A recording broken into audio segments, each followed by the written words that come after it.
So swatches, you can either pick up from me. Sue has ordered them from Exotic Silks. So open your bag. So I'm going to pin you. And I'd like you to open your bag. Okay. And then pull out a couple of the packets. So it comes massively packed with lots of stuff. And then you get to touch a lot of stuff, and it has every single color and texture, and they're all mostly silk. So, okay, hold right there. Just hold one thing and look at the camera, and then ruffle that so we can see. There you go. See, that's just one swatch group right there. And there's what, 50 swatch groups that you got probably? I don't know. I haven't counted them. I'm not asking you to count them. I'm asking you to guess. Okay. Guessing is important in this business. Okay. Right now, we're guessing that we can actually do this production. So I think about 10 or 20 groups of them. That's all at least, yeah. So there's a wide variety of texture. Can you pick up one that's a different texture, or one that is, usually they send you an all white one or all white and black, so you can get a lot of fun things. But meanwhile, you guys will be getting a wide variety of colors. There's kind of white and black here. There, go it up higher. There you go. So you can see a wide variety there. And then do you have one that there's kind of nubbly raw silks? Nubbly. And sometimes they have even a colored texture in them. Sorry, my neck is bothering me. I'm having a hard time. Okay. Thank you so much for sharing. And we will, just so you know, she ordered them off the Exotic Silk page. So that's kind of fun. I'm going to cross. These are kind of knobbly. Yeah. Well, those are velvets. Oh, okay. You for a sec. Hold those back. Oh, yeah, they are velvet. Yeah. Mm-hmm. So those are velvet. Turn them over, because you're showing us the non-velvet side. There you go. Now you see the velvet side, and you can see the sheen. And the reason why it looks like that is because it has a pile, which is depth. So in the costume class, TA 131, costume technology, we talk about fabrics in depth, and it's really quite a wonderful thing. So please communicate with me via email. You need to pick those up because we will be using those next week. All right. Let me erase that. Then I'm going to try and post periodically this wrap up page. So I'm going to just screen share that with you right now.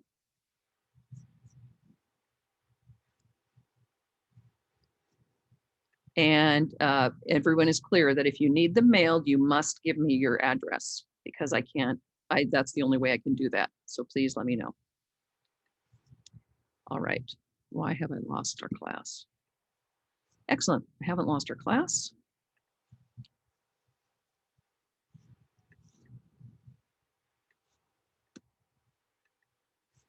But now I have to find you guys.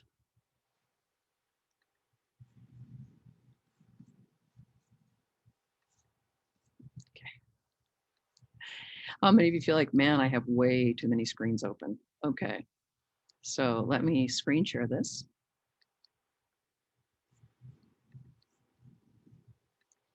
And in our modules now, that is totally the wrong module. Let me stop this share,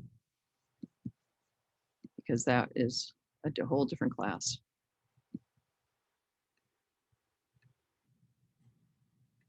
Okay.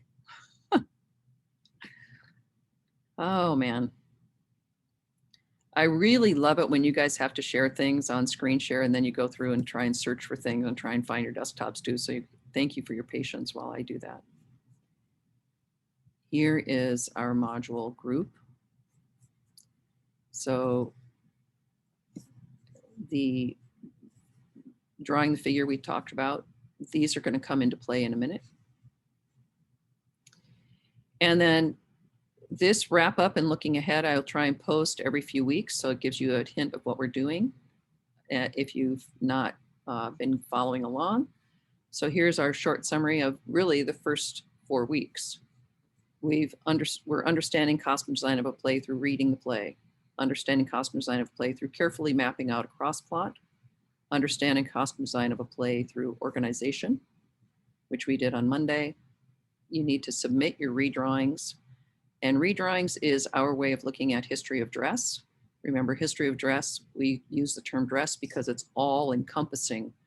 The term costume refers to something that is put on intentionally to create a character, or costume can be a fancy dress item. It can be fancy dress, meaning a dress up party, a Halloween event, something like that. History of dress includes everything from the ancient times through any kind of indigenous workman, fashionable, all stratosphere and status of people who apply things to their body for protection. We looked at finding the design communication tools through collage and rough sketches, which you're working on. Submit your rough sketches. You should be reading the Ingham and Covey text. We talked about chapter 1, I think 2 weeks ago, 1 through 3. It's not very many pages and there's a lot of pictures. And your labor, referencing your labor text from ancient Greek and Roman, and then pages 237 to 251, I'm sure you found. Those are the 1930s. So we'll have a quiz on Monday, 25 points. It'll be, you can have all of your materials open, but that is going to be available. I'm going to, just a second, I don't think we're going to do it during class. I think it'll be a quiz assignment so that you can just do it separately. And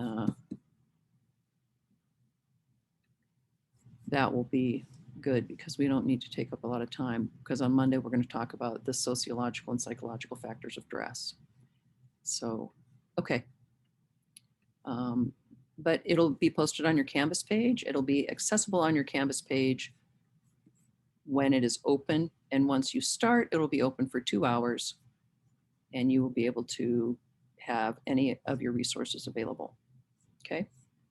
So that will just appear right here when the quiz is posted. So I wanted to give you that information. I'm going to just revisit redrawings for a moment. That is our second thing on our list, to show you that these have been posted for a while. This is the second of 10 redrawings. You'll do 10 sets. You're actually doing 11 sets, but 10 of them you can pick, the 10 will count.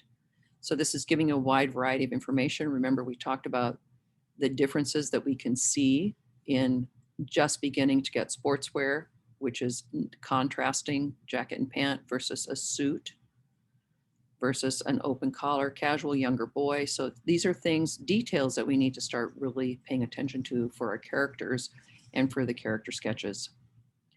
Looking carefully at the details in primary research. These are primary research, again, research from the time period in which we are studying for the play. We're looking at the play as written in 1934. So we're looking at the context of art, and I try to give you both an illustration. An illustration is very subjective, right? Because these ladies, this is a pretty good one, but you can see she's not nearly as thin, not nearly as sophisticated appearing as the illustration. So note the difference between illustrations and photographs. And you see a photograph here of a couple. And look at this photograph compared to the previous one where we had looked with the woman in the diagonal striped dress. And these people are much less sophisticated. And so you can take a look at, even though they're wearing a suit, even though they're wearing a dress, which is quite fashionable, they're very much less sophisticated than the previous image, which we used for a redrawing. So here's our vocabulary that you can then add to your sketches. So if you have done generic, you can look at these and just re-upload them with these more specific things to help you. One of the things we should talk about is bias cut, and I'll show you that when we stop screen share. Including some makeup, face, how does the face look? How does the hair look in the men's? There's both hair for men and women here. Talks about it. I want to do one quick discussion on bias, just so you understand that. Again, this is a fabric. This is a fabric term. It also becomes a construction term, And it's something that as a designer, you need to know if you're going to replicate a 30s costume or beyond. So this is just a very quick primer. I don't expect you to have this memorized, but you do need to understand that concept of bias. Fabric is generally, if we're talking about a woven fabric, we're talking about two yarns coming together at 90-degree angle. Okay. And a bias is at a 45-degree to that. So bias has stretch. And if you wonder what they did before Lycra, bias was the thing that created stretch. And I'll demo that in a piece of fabric in a moment. But the lengthwise grain generally always falls along the body, and the crosswise grains is the cross grain and is the decorative element. If you flip that and you put the crosswise grain along the body, things will stick out. So sometimes you want things to stick out, like dirndl skirts or cartridge pleating skirts or certain things like that. So some information on fabric and fiber is going to be important. We're going to do a little project later on where we'll be draping some things, and you can use some of your fabric swatches for that. So I just want you to know that when things are on the bias, they have a natural inherent stretch because of the way the fabric is woven. So I'm going to show you a woven fabric. Actually, I'm going to show you a plain woven fabric.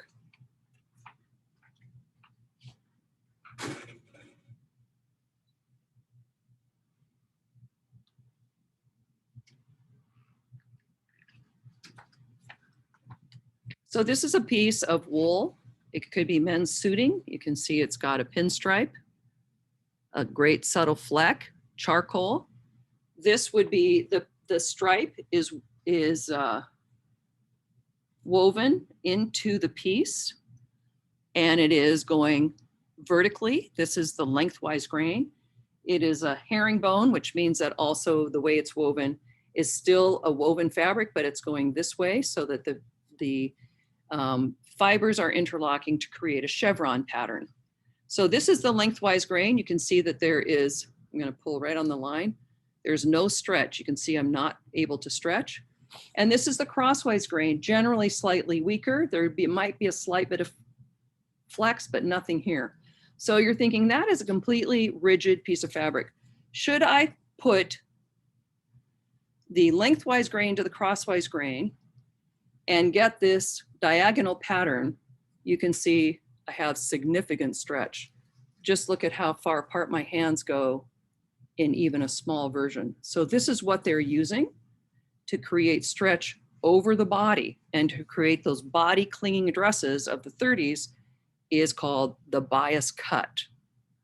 Okay, that was a lot of information in a quick time, but using this pattern of cutting on the bias creates stretch and clinging. That's why we can get those fabulous dresses that just lay right along the body. They look like molten lava right down the body. I'm just a little bit confused about what the bias exactly is. You keep saying cutting on the bias, but like, is it along the stitch, or like, is it that arrow, like the diagonal arrow on there? Yes.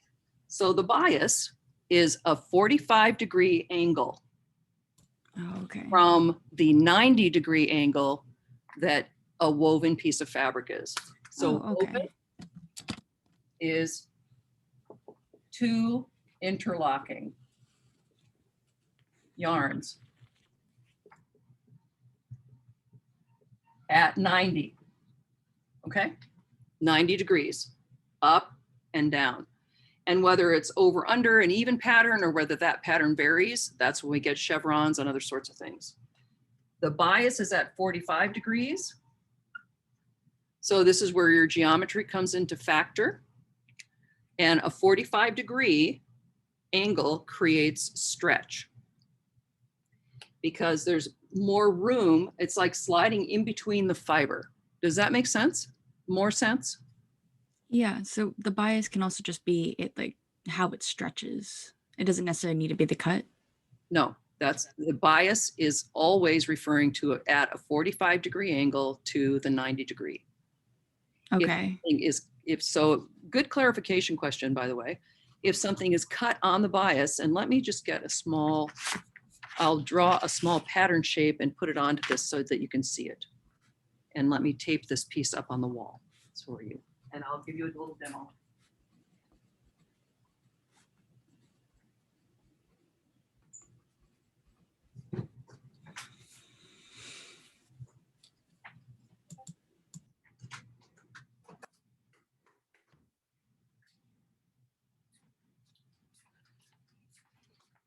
If we weren't doing the 30s this early in the semester, you'd probably get it a little bit easier. So, because when we go through the semester, you're going to have a little project where you'll work with this.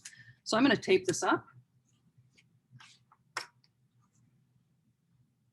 I know that I have a straight edge here because it's pulled, and I can pull one thread all the way across. And you can see, maybe I can show you this up close. You can see that here is the thread. You can see it both vertically and horizontally interlocking. So you see that's what my very poor drawing is looking like. So hopefully you get you can get a feel for that, right? So let me put this up and I'll show you why the bias is so important to us. And I'll draw it actually on here so that you can see it.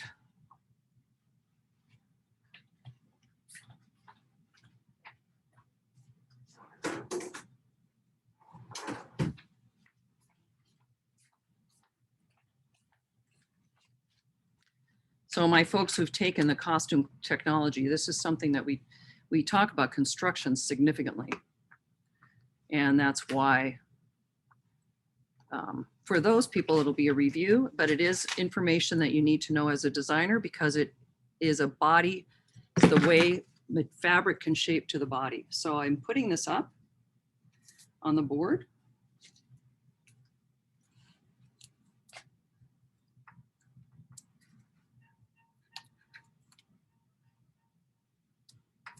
I can't actually tape to the board, but I can tape to the top part. So here's my lengthwise grain. Here's my crosswise grain.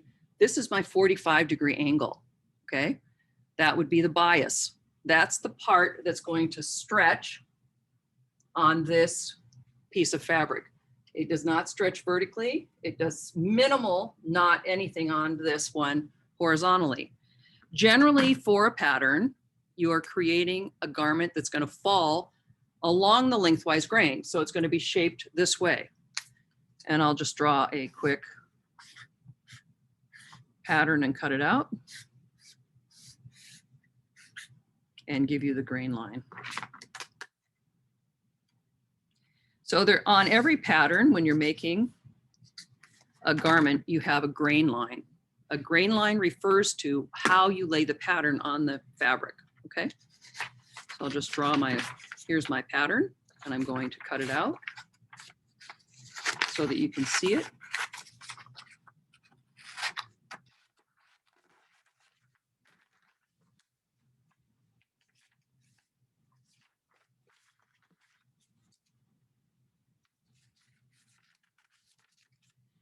This is a flat pattern technique. We learn a bit about that in the costume construction class as well. So I'm interested to see. Okay, so here's my pattern. This is my grain line.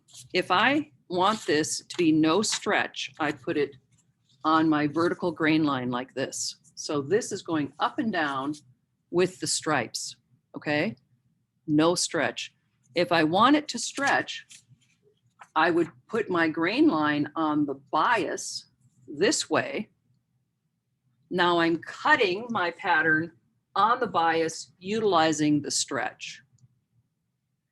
If I want my bias to stretch the other way, I would put it this way, perpendicular here. Then my stretch is going around the body instead of up and down the body. So that's a pretty abstract thought, but does that help you out? Yeah, no, that helps a lot. Okay, any Thank other you so much. questions regarding just the term bias? It's the first time we get a term like that. Generally, you know, before this time, when we started talking, when we were working with ancient and when we work with Greek, you know, we're not using a lot of form. So they're not necessarily cutting on the bias. They're not cutting on the straight of grain. They're just using the fabric as it's woven. So the grain line is determined by the weave. The lengthwise grain is what's on the loom. It's loomed that way, and the crosswise grain goes in and out. So again, if I wanted this to stretch around the body, I'd make my arrow line up this way. Does that make sense to everybody? Yeah.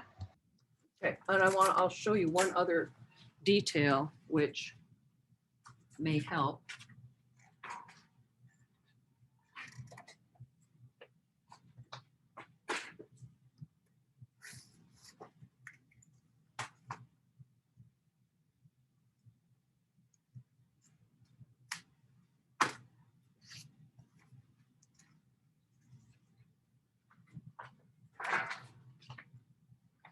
So here's a very clear description of the weave. This is a plain weave. The warp is what would be loomed, so massive spools of thread, and it's infinite length. The crosswise grain, or the weft, is the decorative element, okay? So plain weave, you can see this is at 90 degrees. That's simply over under. The satin weave, sorry, this is in that other class, but twill weave is still at 90 degrees, but you get a different pattern based on how this interacts with the lengthwise grain. If the weft has a different over-under pattern than just uniformly over-under, you get a different pattern. Now this twill, you can see that the weave itself is leaning towards that bias or the diagonal. That is why blue jeans and denim, authentic denim, has slight stretch, because they are woven on a twill, which gives you a little bit more movement than if it's a plain weave, okay? And then finally, we'll talk briefly about satin weave, which is a lot of warp threads and not seeing much of the cross grain. So as we get less unbroken threads or yarns in our fabric, we get more shine. So that's just a really, wow.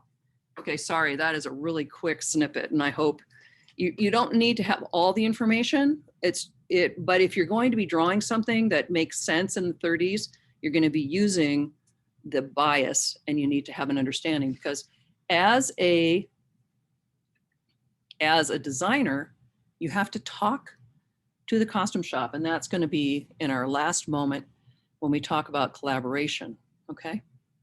So collaboration.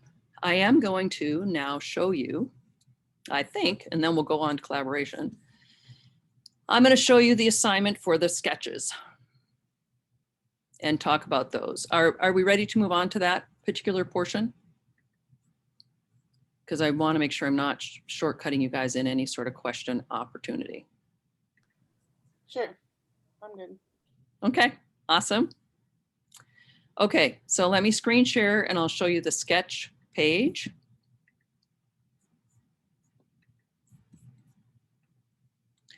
So this is finding the character through sketching. Rough sketches provide a way to continue the dialogue with the director and the design team. And these are the collaborators we're going to talk about. We have two sets here. We have the scenic lighting, projection, and sound designers, as well as the director. The thing about rough sketches is they are mobile, they're changeable, and they're descriptive. They're preliminary ideas for each character.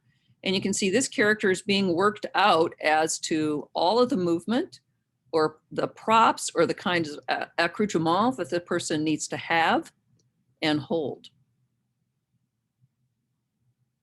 Here are some other ones, and these will probably be clearer on your screen. Let me see, there we go. I'll move them over so you should be able to see them. These are referencing period costumes, and then they are labeled, okay? And they're just trying to, here, underneath this shawl, she'll have this kind of a collar on, and she's gonna hold a shawl, the skirt's gonna be this high. This is a different sort of thing. So it's a lot of different ideas. They're all in the same time period. These folks are not exactly, I don't know, we could kind of coexist. And then sketches help develop communication and shared ideas. If you're doing really quick ones, and this is not the purpose of this, the Thin Man, the purpose of Thin Man is to get you to more of a design. But this is a super quick sketch, right? And it gives you body type, age, and gender. It can also indicate certain kind of job. This gives you one character in a multitude of looks. And if you go online, you'll get a lot of anime and animation drawings, and those are not the same as costume drawings, even if you look up costume sketch. And the reason why is when you're doing a costume, you're working with a real body. So you want to look at those proportionate figure models that are posted on your figure drawing page, your figure drawing module. Lightly draw a figure on a page in a pose using a contemporary body. I say that because, again, remembering what I showed you about illustrations versus photograph, the illustration shows that, super elongated, but it's not a human being under there. Costume is always dealing with a human being, and that's why it is so different from fashion. We are dealing with a human being. So if you lightly get your figure, your 8-head figure on the page, first of all, you'll do it in pencil. You'll be assured that the figure will fit on the page. And then you can try the clothes on over the figure using a slightly darker pencil. Now, this is a very contemporary look, but you can see she's wearing both a bra and underpants. In our particular period, the 30s, she'd be wearing a bra attached to a foundation garment that comes down to the mid thigh, and then garters to hold the stockings up, an adjustable strap. On top of that, there would be a layer called the slip, which is a covering layer between the undergarment and the outer garment that is a separate garment worn by women. Men wear the undershirt and then their shirt on top, but they usually have a vest or waistcoat on top of that. So they're also layered. And then you can actually, put some shoes on. You can try some things on here, okay? So this is what we talked about, your 4 characters from the Thin Man. Draw an image for each individual for a specific moment in the play. The character should represent the narrative. So try and get your human beings on the page first, and they should be contemporary human beings, and we will have all shapes and sizes. So how does the character stand? How many layers would the character wear? Is the actor portraying a specific type of character? So if you want to draw Asta, you have to see what a puppeteer wears. And then you can choose to change from that. The sound effects technician, the police officer. So is extra research needed? We have quite a lot of images I've given you for just everyday suits and dresses, or suits and women's suits. But you need to think about what do you need in the characters that you're choosing. Then with each character, you should upload 2 research references so that you're drawing from a reference on top of a contemporary body. I have a question. What kind of puppet it will ask to be in the play? Hold on a second, Diego. So label the sketch with the title of the play, the name of the character, and do 1 figure per page. Okay, 20 points, so that's 5 points apiece. Available from today until the 8th, and it's due on Friday at midnight. So let me stop the share. Now, Diego brings up an interesting question. What kind of puppet is Asta going to be? Who knows, right? And often puppets don't come under the costume design purview. You would be dressing the puppeteer. So you, as the costume designer, can choose how you want to indicate the puppet. We do know what the breed is of the species, right? Yeah. What is it? Anybody know? I don't want to put you on the spot, Diego. But, Anybody know the breed? Right? I know it's a wired-haired terrier. I'm not sure what the first. That's correct. Wire-haired terrier. And that's in the the terrier family. So if you know a Jack Russell Terrier, a Parkins Terrier, a Rat Terrier, Wire Terrier is a variation on that kind of a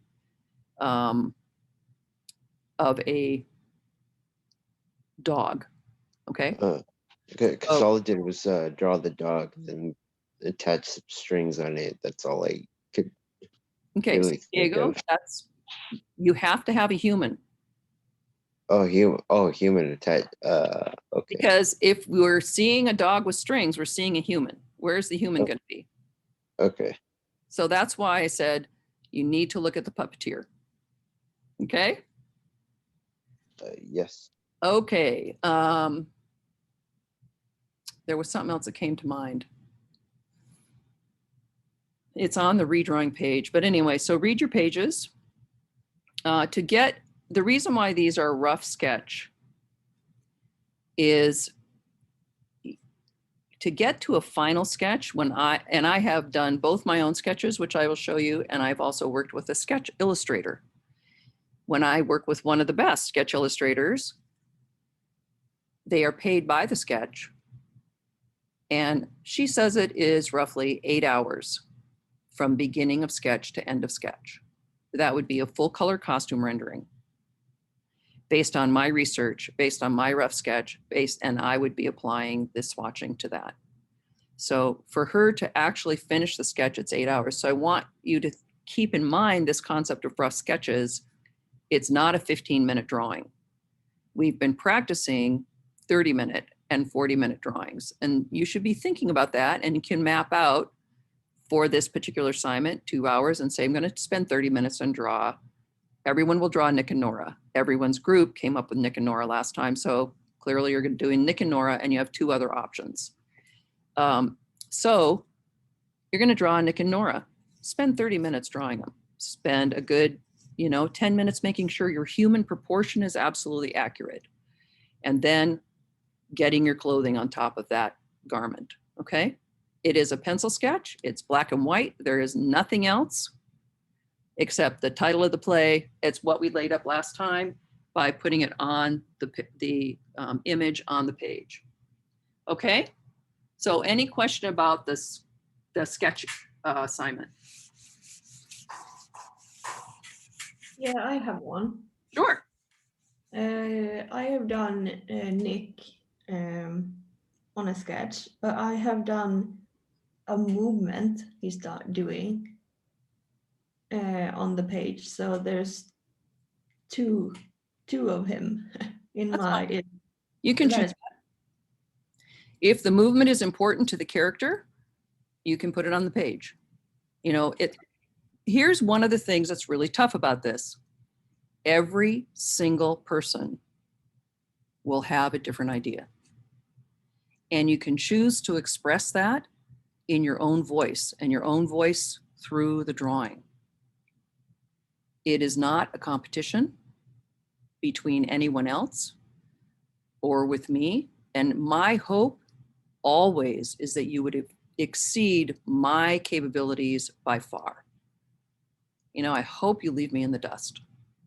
So you can choose how you want to represent that and how you want to indicate that on your sketch.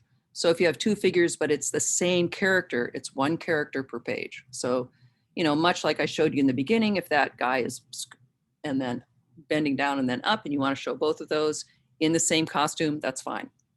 Okay. So you will have a wide variety of choices there. And other questions about that? Do you want the character sketches to be 8 to 12 inches, Yeah. like our redrawings, or yeah? Okay. I think it's just a good way, because you have to upload it to me. I have to look at it on a screen. If you make them too small, then what I have to do is stretch them, and that distorts it. So that sometimes I'm looking at a tiny image and I'm stretching it out, and then it gets really super fuzzy. You guys have had that experience. So I think at that 8 to 10 inches, and also, it fits on an 8.5 by 11 page. So that part is really swell.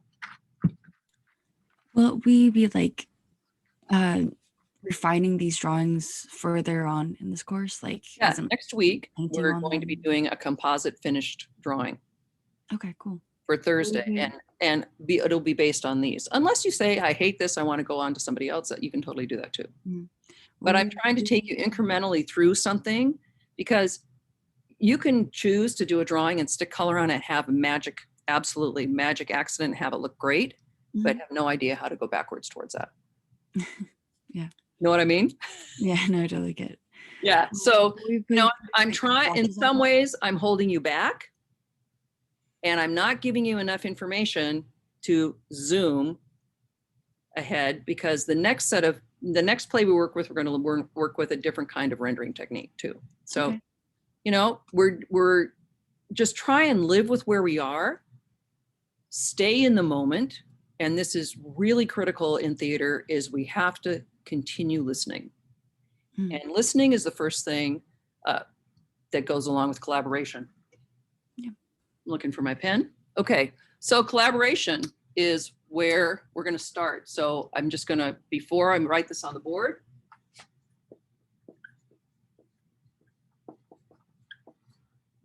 okay, now that we have that up there, I will take any questions up to this point in the class. Just think if you have anything, and don't hesitate to throw a question in the chat, and then I'll just get to it when we can have a great moment to talk about it. So please be really free to ask anything, and thank you for your help on if I'm not understanding something. You know, you can stick it in the chat. Pam, she's really trying to get this. I don't think you're getting it. Excellent. We're learning communication tools, and we're not in an ideal situation. So we're doing the best we can. For the Nick and Nora redrawings, so I drew Nick based off the movie version of him. Is that So okay? you know what, Diego, this sounds like a very personal and individual question. Okay, sorry. Okay, so I can put you in a breakout room during the lab and let's talk about that. All right. So write your question down. And then during the lab time, I will take individual appointments in the breakout room. You can show me where you are, what you've done. Absolutely. Anything to clarify, let's take advantage of that time, okay? Does that help? Yeah. Okay, perf. Okay. Collaboration. What the heck am I talking about? What does this remind you of?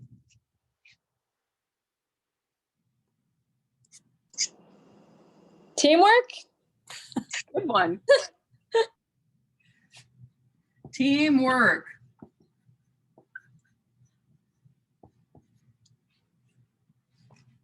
I would say there's no dispute with that, right? I was actually going to go back to like childhood when your parents say, share with others, right? Play well with others. Are we playing well together? So this is kind of an important thing to think about. And I often use that term, play well. And why do we want to play well? Because we are really all working for one outcome. This is all to one outcome. That's why I say it's not a competition. When the set designer goes off and does their own thing and doesn't confer, or the set and the director talk to each other and they don't bring in the costume or lighting, and then it's like, wow, why am I feeling like I'm behind? Why is that? I don't get it, because that affects the outcome. Remember, what is our outcome? What is really the ending result of costume design? What's the point? To get the characters costumed. That's a sub point. We're going to put it down. So I'll the tell the characters story. are dressed. They're not naked unless they need to be. Okay. So Kit, Help tell the story. tell the story. Okay. Anybody else?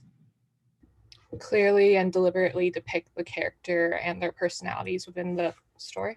Okay. Clear and concise.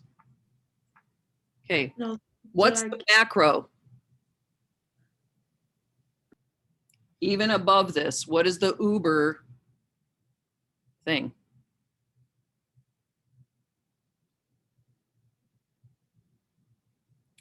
Anybody, take a stab.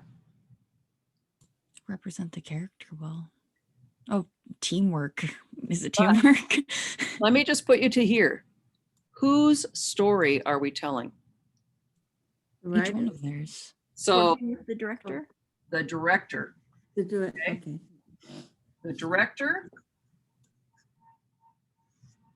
is the one that's in charge of how we tell the story. So really the whole point, our one outcome is that every single person, from the director to the designers, to the actor, to the stage crew, to the ushers, to the audience, is we want to have the one story told. That's how it's going to be clearest, because then we are doing this for the audience. And if the audience understands the story that the director wanted to tell, hurrah, we've made our goal.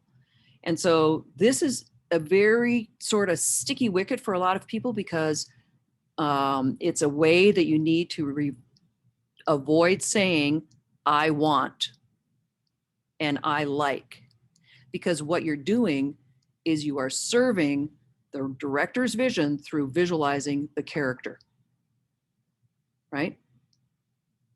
So it's not what I like, it's what best fits the need of the character in line with the director's concept, with the director's story. Does that help out?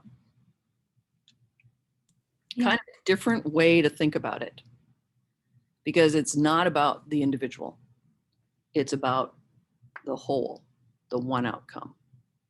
And even for the director, no matter how egomaniac they are, and you can work for some of those, they can't do it without you. So, they can't say, they can say, I'm going to be the director, the set designer, the costume designer, the choreographer, the lighting designer. I'm going to do everything.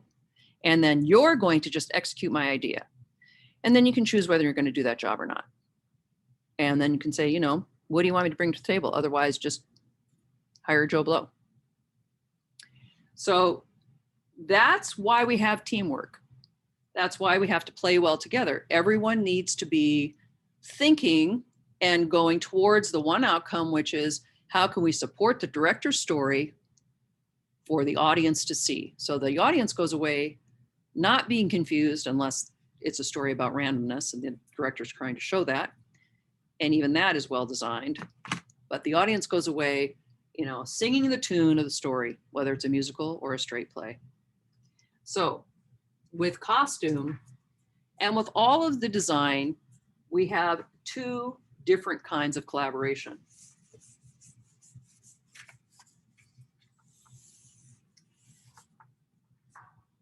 We have the design concept stage.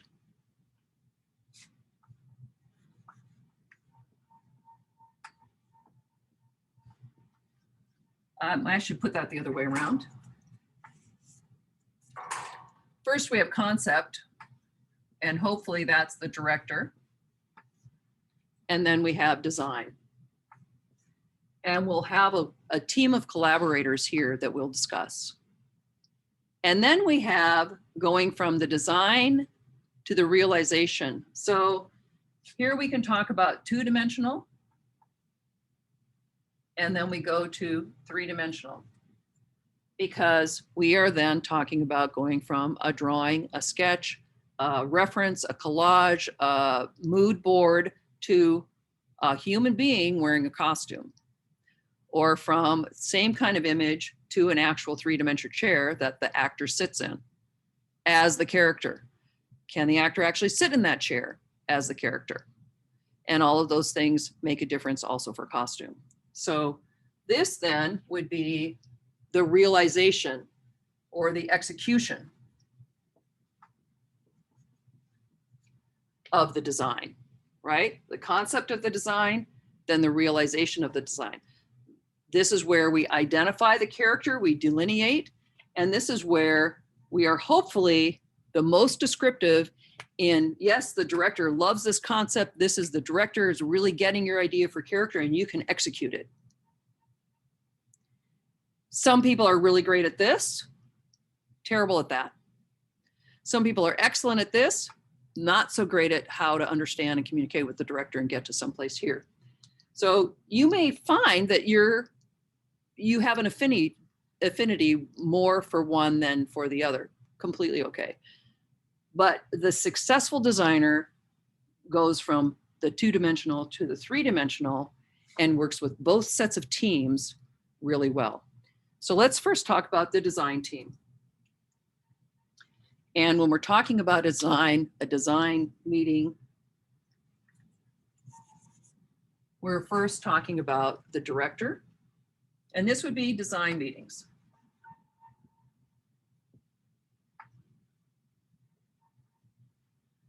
And when you're working with a director for the first time, you really want to try and nail them down. So let me just see if I can get you a little closer to the screen.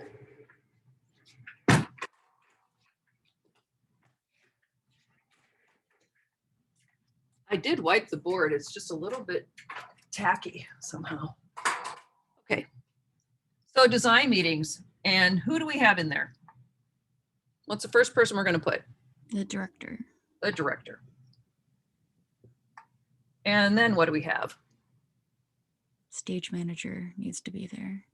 Usually not. Usually a stage manager is not in a design meeting. The stage manager comes They in. would need to know what's going on. Nope. They come in under production meetings. Okay. Design meetings can happen a year or more in advance. Stage manager will put under production meetings. That's a different kind of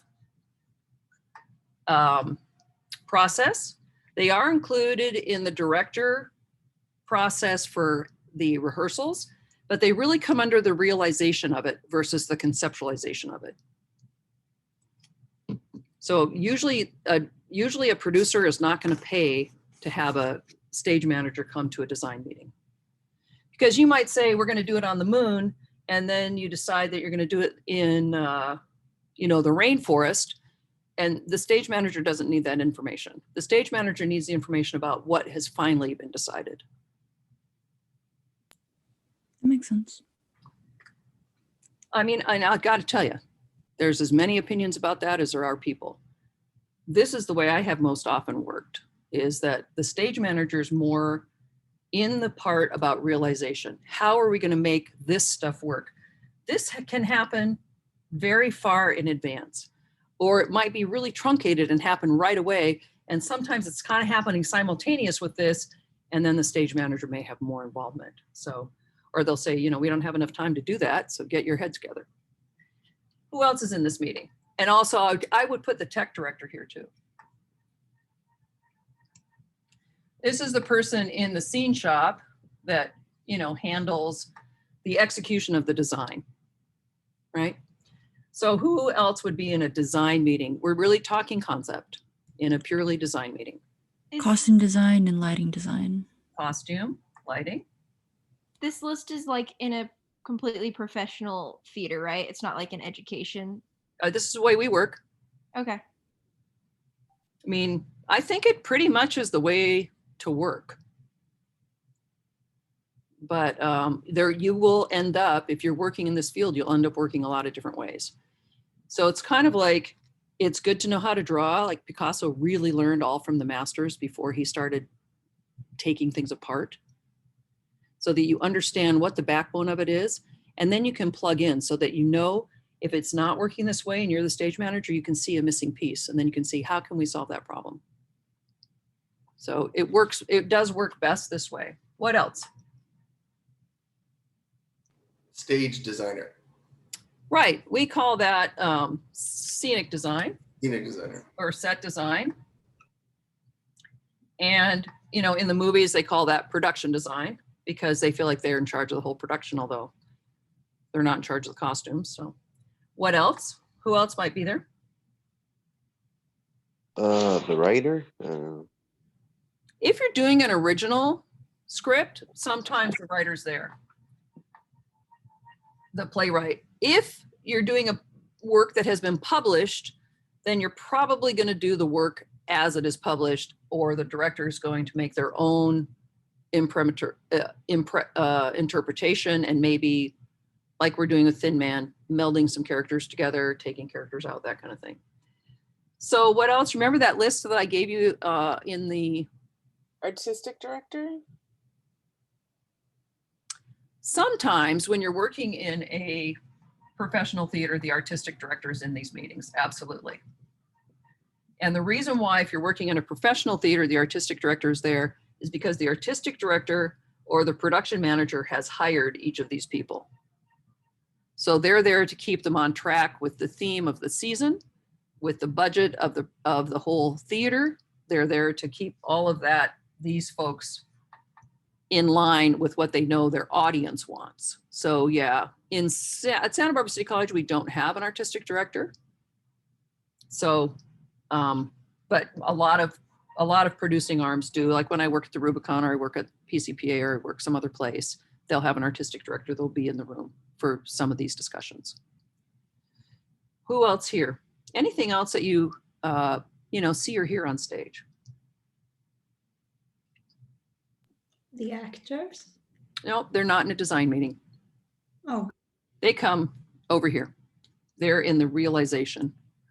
The only time, and that's a good point, Josephine, the only time that would be different is if you are working with a superstar. Like, for example, let's say pick a movie star. Pick somebody that's really outstanding that we're going to have play Nick in our play. Marlon Brando. He's dead. Somebody. Well, he's Wait, what, Rock Johnson. what I think of when you hear those stories, like you do charge $250,000 to even read a script type. Okay. Well, who else had an idea? Dwayne The Rock Johnson. Dwayne The Rock Johnson. Okay, yeah, let's pick him. Okay, so The Rock comes in, he's going to play Nick. And he might have a very specific idea. First of all, he's coming in because he's been asked by the artistic director. He is interested in the piece. He's interested in playing a 1930s The Thin Man, a very sophisticated, and for him, it'd be a great, slightly outside the box experience that he hasn't had. Most people think of him as a tough guy or a comedian or something like that, but this is a very witty, wordy, it shows his erudite smartness, and so, the sophistication. So if he's invited by the artistic director, then they might come into one design meeting.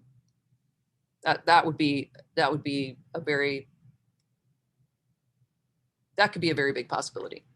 So yeah, you have somebody like that. Okay, who else over here? Just give me a few more folks on the list.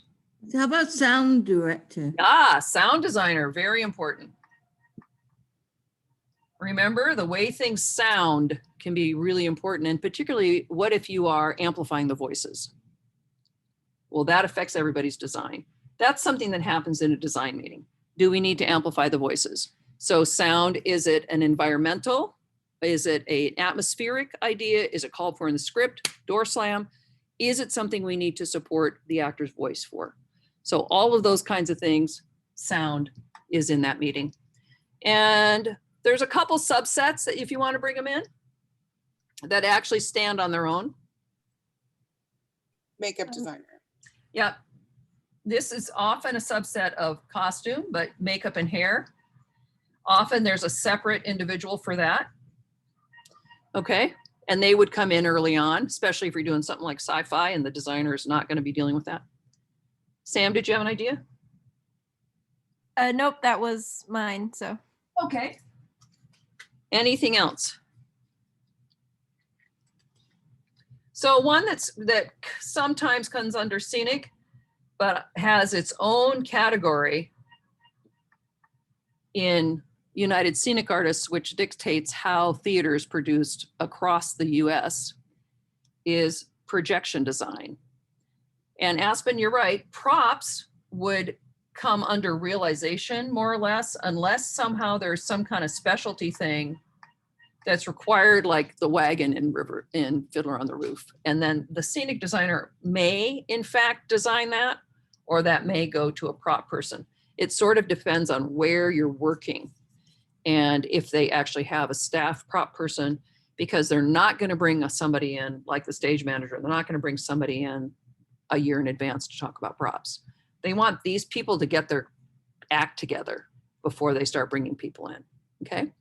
So this is our design, our pre-production. When we start realizing the design, these other, we have something called production meetings, and that includes these people. It includes other departments so that we know how are we going to actually execute this on stage, okay? Production meetings can be regular. Generally in the professional world, you may have one at the beginning and one right before tech. You don't have them weekly. So you have to get all your stuff answered and get it in a row and get it working right away. So we're going to take that out and we're going to talk specifically about costume realization.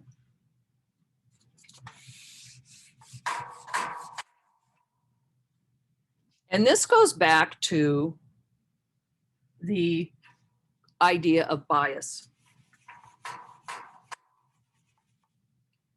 If you're the costume designer and you have drawn something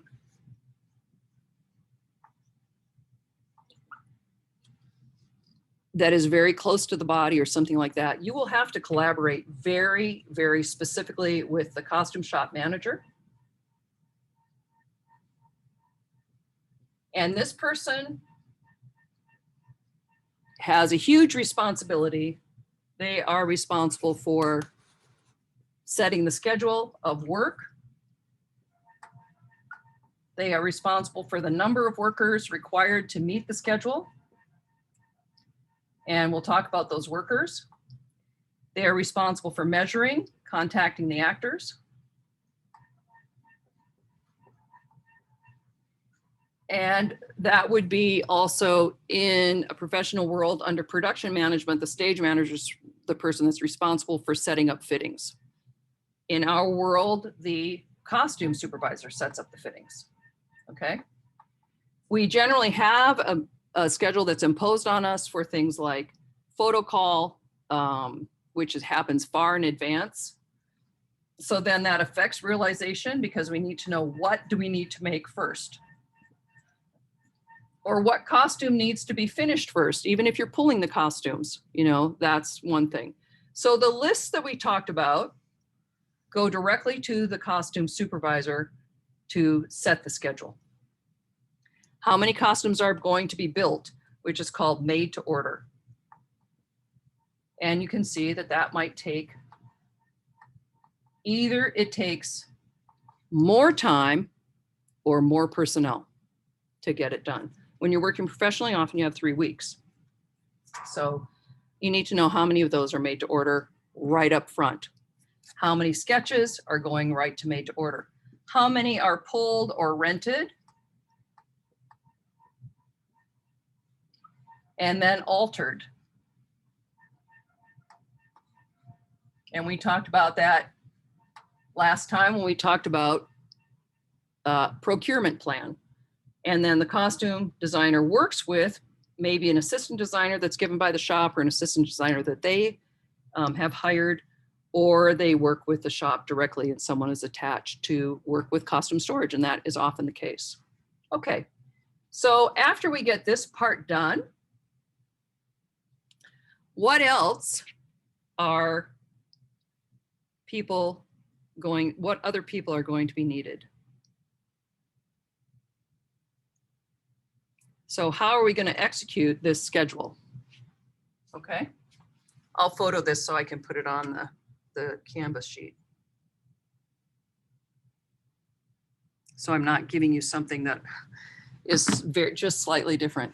So if we have a costume shop manager and we have a schedule, we've talked about how many things we're going to need.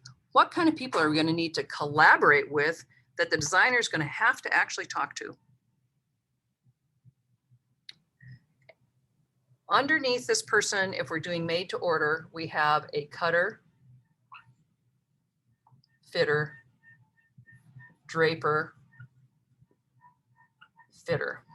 So these people are people that either work cutting out the pattern as a flat pattern, which I showed you here. Wait, where's my pattern? Here. you know, making a pattern. Your sketch looks like this. This is the pattern that looks like this. And then the designer needs to be able to talk to that person about how that looks. Otherwise, you can work on a mannequin. If you're working on a mannequin, you are considered draping. I will be demoing these briefly to you later in the semester. Draping means you're putting cloth that is like the finished cloth on a three-dimensional form, a mannequin form that can replicate the actor's body, okay?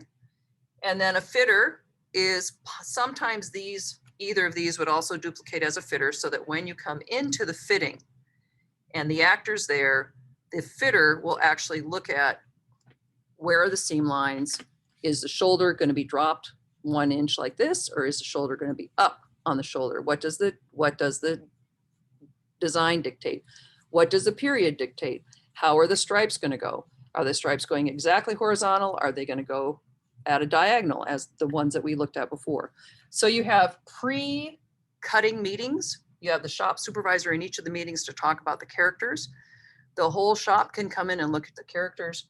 And then these are the people who execute the made to order costumes.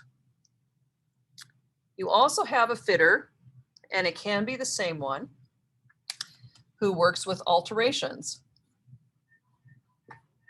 And alterations are things that happen with clothes that you are acquiring either from stock, your costume stock, storage, you're purchasing, you're thrifting, you're renting, or you're doing a reciprocal loan agreement with whoever you have. And you have a fitter for those costumes because you need those costumes which have been pulled, by the way, by the designer, unless you make a pull list and they have someone in the shop that can pull for you. But the designer supervises the pull of costumes. The designer supervises the shopping of fabric for the finished fabric.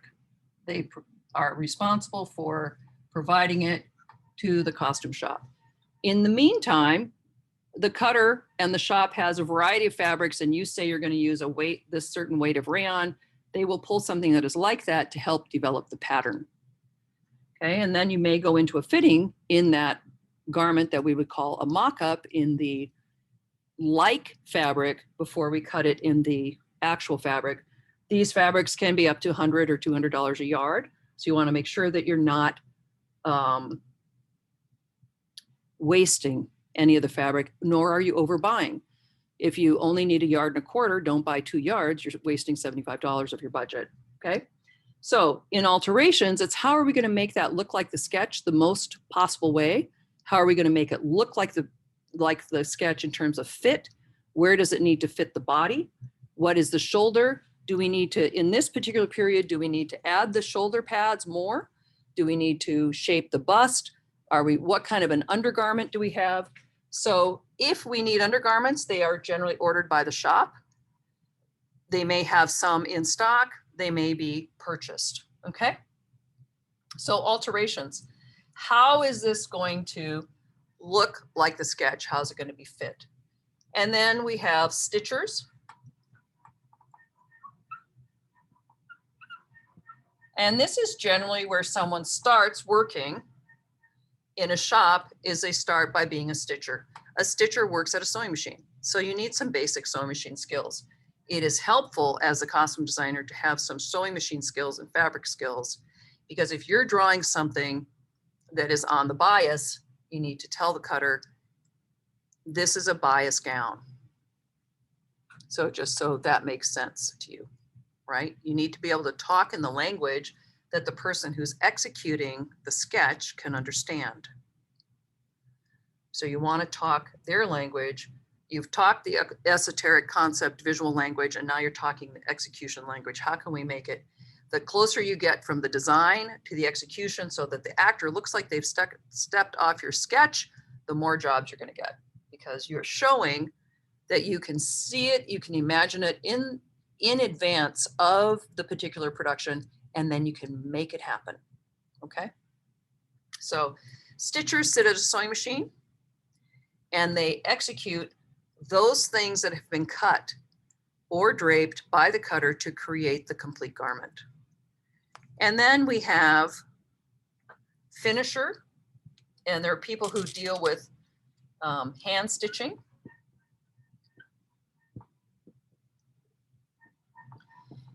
They also can be in charge of embellishment. And what do I mean by that?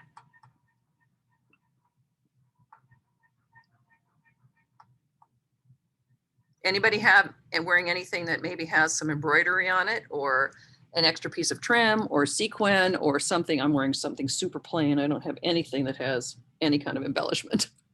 So, but these are people that love hand sewing. They may also duplicate in stitching. Once the major stitching is done, they may also do hems and do that kind of thing as well. In addition, particularly in this time period we're working in, we would have milliner. Millinery is the study of hats, how hats are put together, how are they made, how are they shaped, can we reshape this, how do we decorate it, what are the embellishments we're putting on to create this hat so it looks exactly like your sketch. And then you may have someone that deals with leather.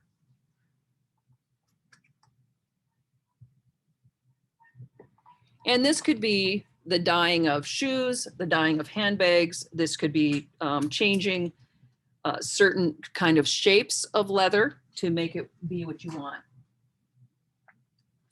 Otherwise, any of the accessories, you may be able to get a pull list for accessories that someone in the shop can do once you have your major fabrics picked, so they can pull gloves to a certain length and a color.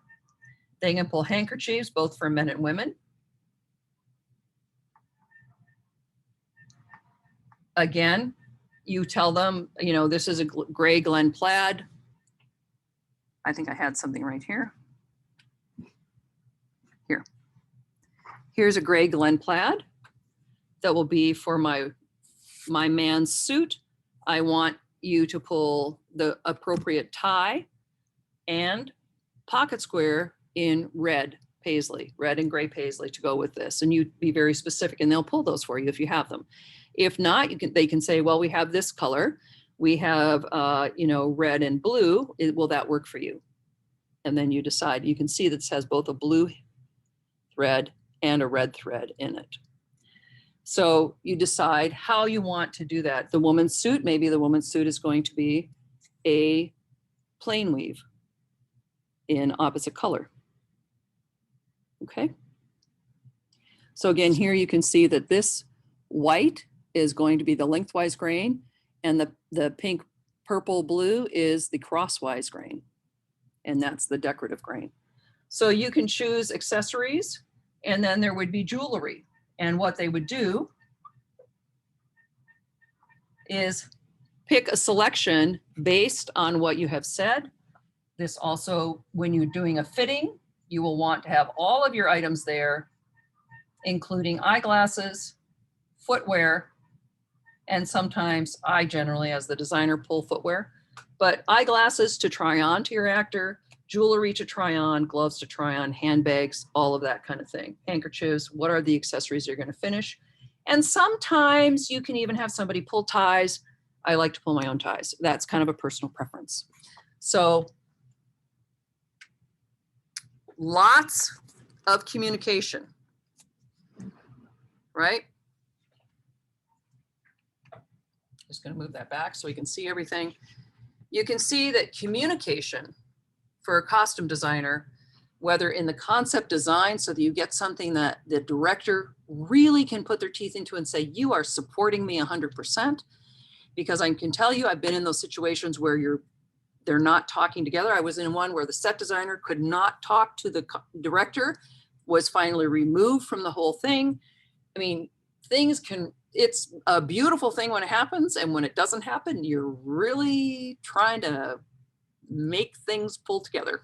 So you have both this conceptual design team that you're working with in two-dimensional communication, and then how are you going to three-dimensionally realize this?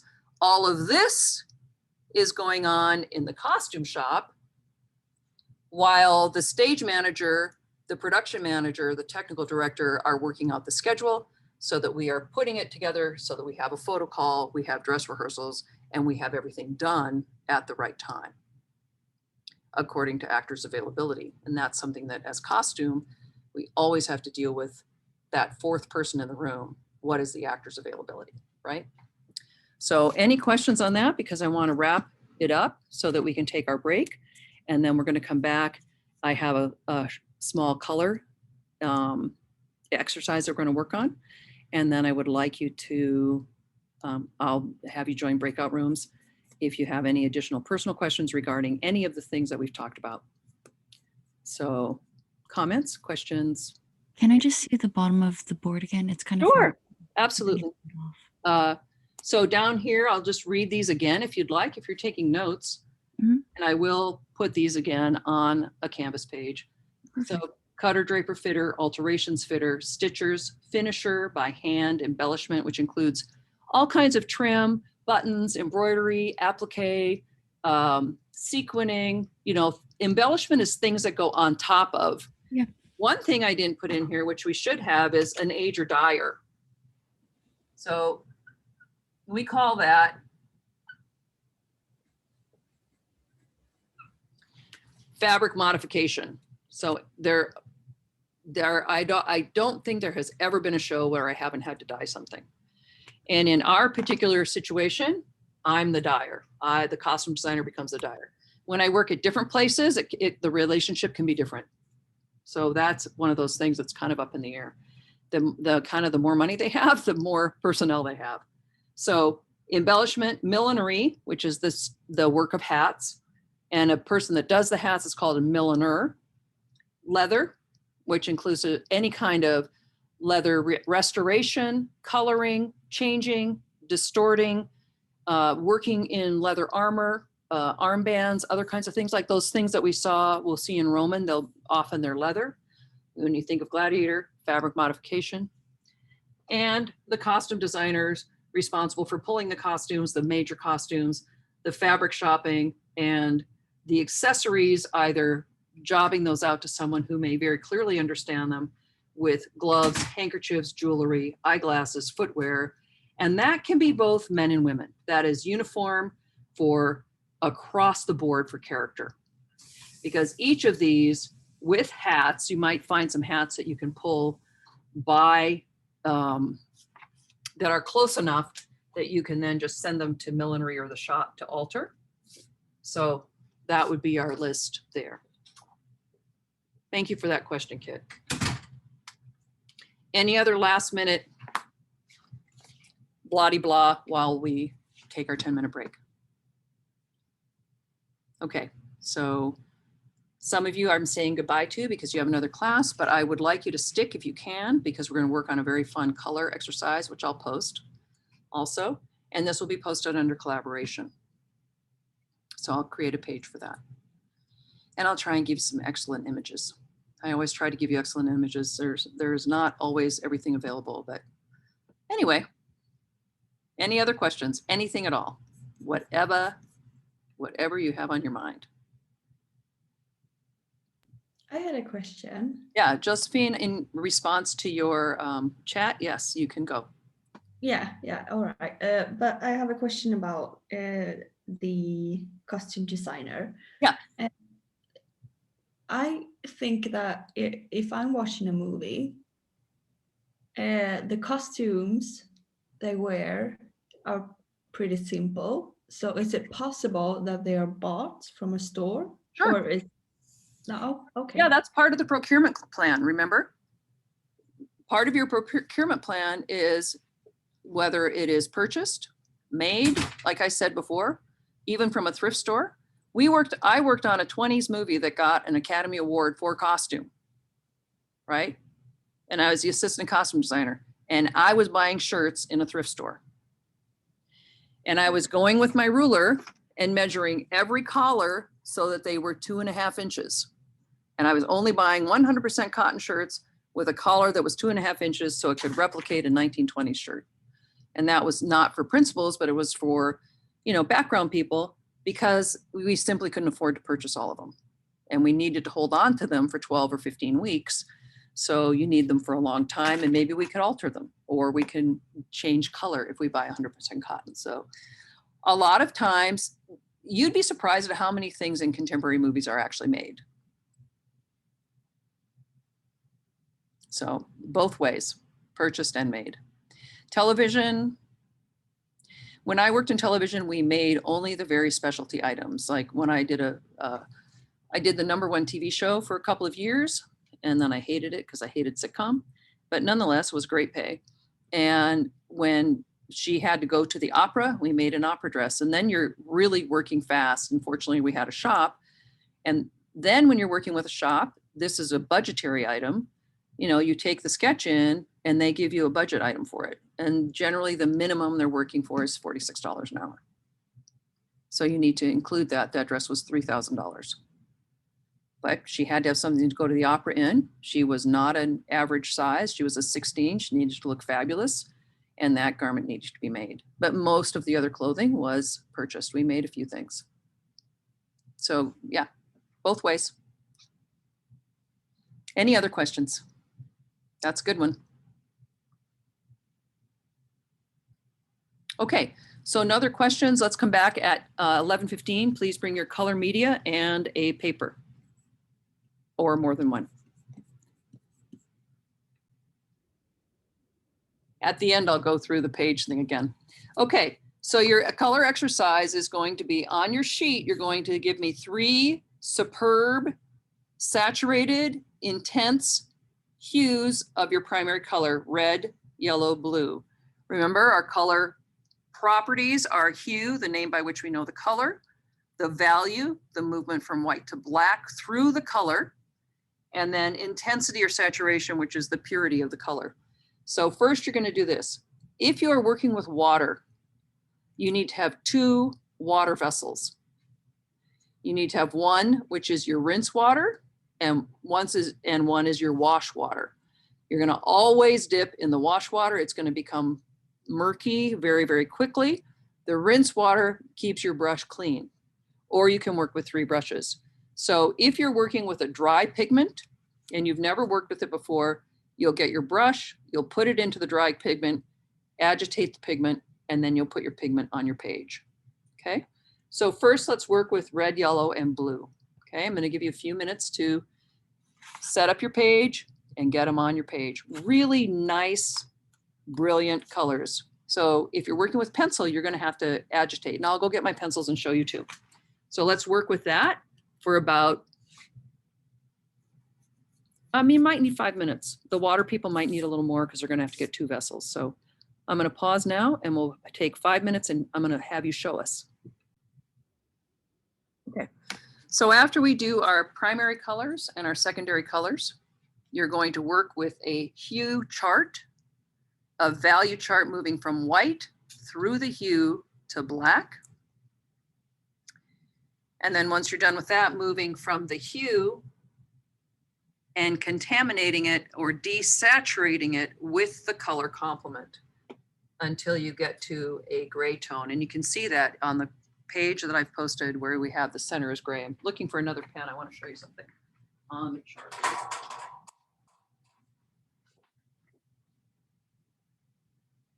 Oh, I need another dry erase pen.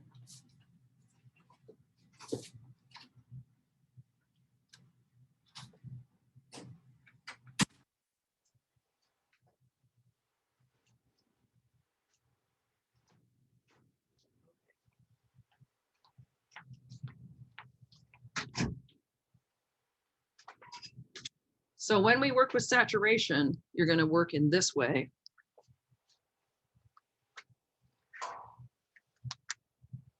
As we work from red, our primary color, through to the color complement, which falls across the secondary primary color wheel. So it's yellow, purple, orange to blue, and red to green. And I was going to try and do that in color pencil. So hopefully I will get the color and I can show you that in just a minute. But that is going to be your saturation, is going from the hue to the color complement. And in the middle, you will pass through dark gray, it might be brown, but is almost never black, although we think of it as black. but you go from your purest hue through to the complement color. So let's think about it as going from a primary to a secondary color that's a color complement. And you will then reduce the intensity or the purity of that color so that you will have experienced all three of the properties of color.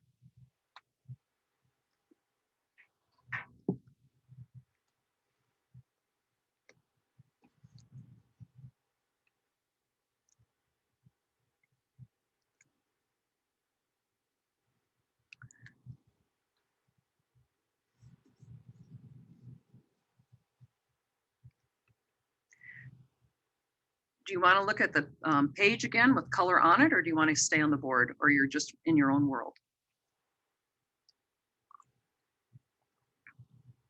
I think we're all in our own worlds. Perfect. I love that. That's where you should be.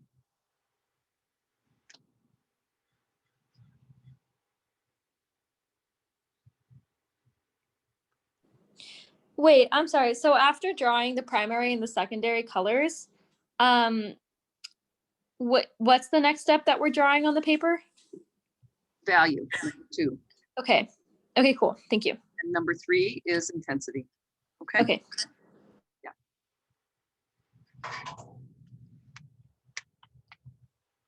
So here we are. We've worked the primary and secondary is the hue. There are more than primary and secondary. We're just for simplification working here. The value through the color, the travel, the journey from white to black through the color or the hue to black. Okay. Okay. Yep. And then the third one is intensity.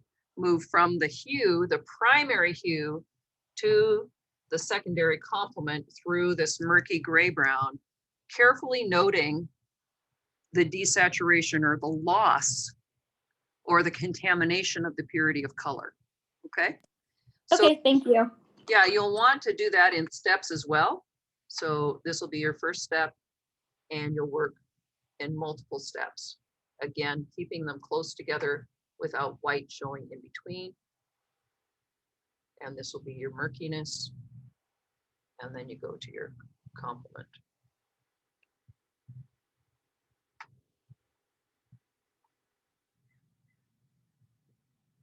This is a cool lab. I'll give you a place to upload it so you get points. Everyone that finishes the 3 exercises, you get points on that. It also is helping you to learn to work with your brush and or your color media. And that's part of it, is how do we manipulate the tools that we have and what techniques can we use? And this is just a rudimentary, how can we do something from light to dark? I'm a little bit curious about what you mean by the intensity saturation. How do we do that one? So let me see if I can, if you take red, for example, let me do blue because it's, oh, that's going to be, okay. I'm going to stick my blue on here. And then I'm going to move it towards the orange by adding and making this a less pure color, okay? So you can see this is my first wash. This is when I ended, I got a nice deep one. I'm going to have to work on this to get this to be the right color. So then I'm going to add, it's the same as if we said 10 drops of blue here, 10 drops of blue. And on this side, 10 drops of yellow. And then to go from blue to yellow,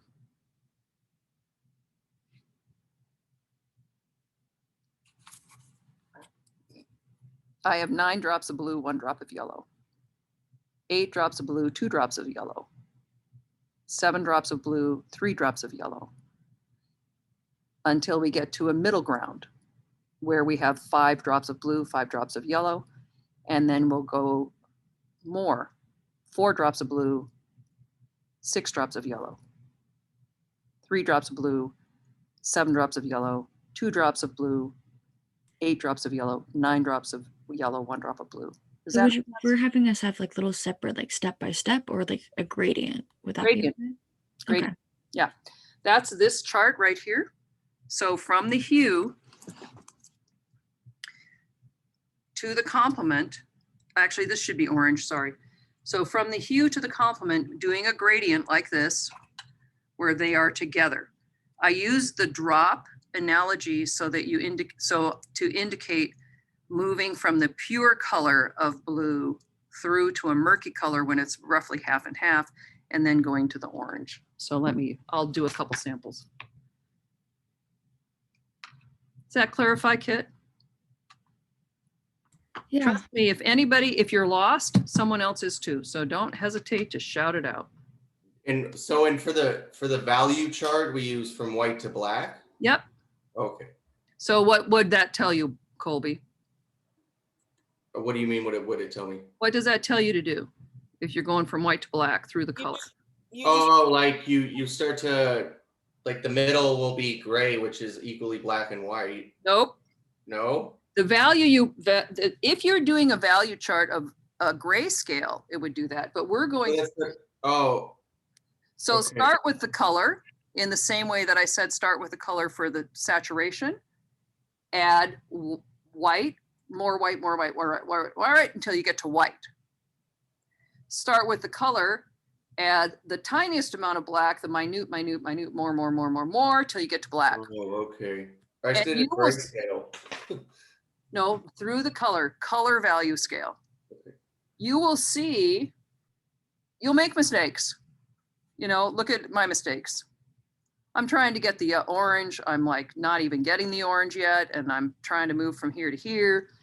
You'll make mistakes. And one of the mistakes you're going to see is with this, when you add black, be careful because you're going to go from the hue to black. You could do that in one step. And you're like, whoa, too much. Then you have to back it off. Right? Wait, I have a question because I was too busy like trying to work on my secondary colors. Sure. Supposed to draw that whole chart right there. That yeah. So you're going to work with your colored pencils, and do you have white and black? yeah. Great.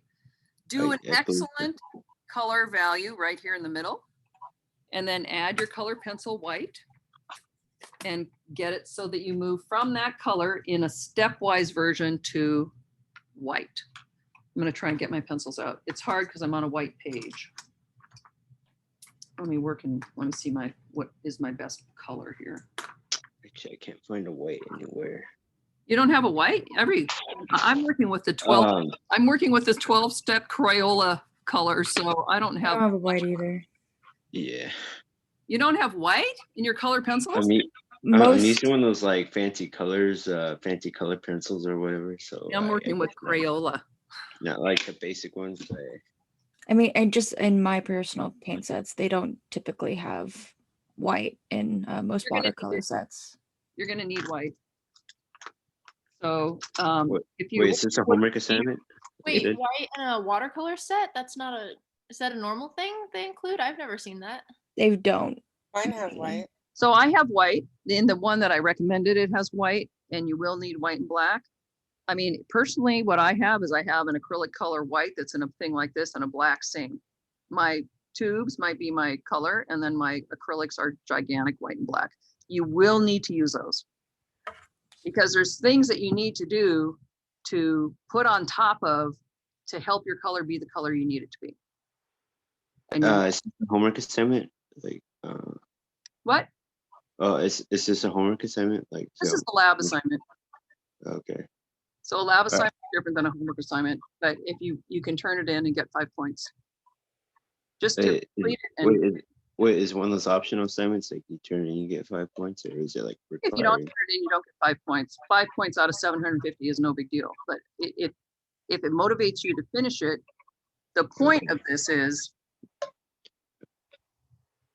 I could have given you this as an assignment, but I wanted to talk through the assignment. And then I want you to actually experience it and do it. And just for example, like Kit and Sam brought up, they don't have white and black. So that is something that we need to have. It's really hard to mix to black. And think about how much black you need. You need black top hats, black tailcoats, you need black shoes, you need It's hard. I mean, you can do it with navy, dark green, charcoal, but it gives you just, it's faster if you have white and black, and it is, if you're working in acrylic, you can work both as a watercolor and you can work both as an opaque to stick something on top. So both things. And if you don't understand that, don't worry about it. I'm talking to those people who understand it. You don't have to do that, okay? But you do need white and black. How are we supposed to do number 3? That's where I'm confused. Here. How do we show that one? Uh-huh. Here's number 3. Here's your hue. This is what I was showing on my chart. That's the blue to orange one you were showing? That's the blue to orange. You blue, Okay. 1 drop of orange, 2 drops, 3, 8 drops of orange. Perfect. Just try it. It's very imperfect, but I want you to explore the ramifications of color, because the first time you work with color, if you're working on your sketch and you've put a lot of effort into the drawing of it, you'll have a heart attack when you do something and it's like, holy cow, that is not at all what I wanted. And suddenly now we're looking at a costume that has no relationship to what my mind was. Okay, so that's why we're doing this.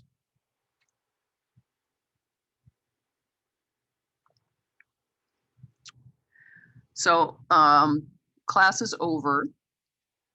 You can keep working. And if anybody needs a breakout room, just Diego, I'm going to stick you in one because you had a question, okay?